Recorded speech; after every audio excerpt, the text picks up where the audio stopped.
That was the very first video that I did for Voices of Hope, and it now has over 80 million views. So it went international. We get hundreds of thousands of messages from people.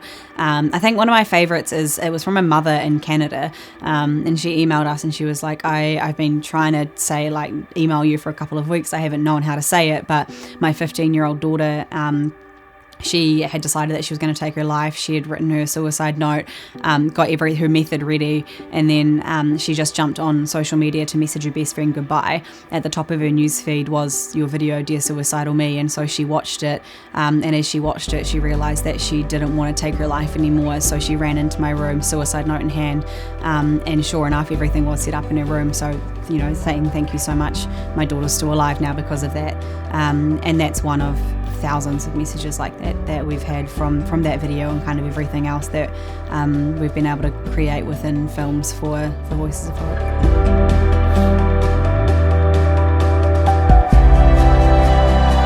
The first thing that I would say is that hope is not just a word that we say, that hope is never lost, but sometimes our situations can stop us from seeing it. And so what I discovered was that it's not about battling your past, but fighting for your future.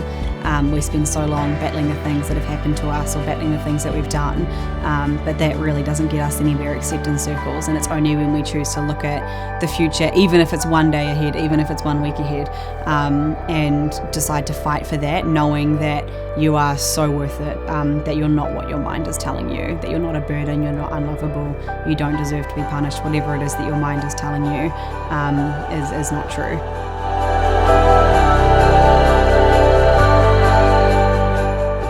If you were to tell the girl that was once sitting in the psych ward in the intensive care unit that one day this would be what I was doing, I would have laughed at you. And the crazy thing is, there was a guy, him and his wife have pretty much become my parents, Wayne and Libby, and Wayne was sitting with me in the intensive care unit after that final suicide attempt, and I was like, you know, I was all medication and like I was really out of it, and he just goes, Jazz, I think one day your story might change the world. And I was like, yeah, whatever, like I'm in a psych ward. I don't think so. I'm not even going to be alive next year.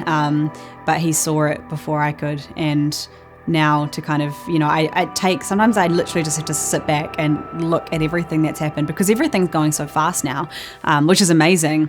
But to remember where I was is so humbling, because I now get to just represent hope in everything that I do, that if I can do it, if the girl from the psych ward can do it, then so can you.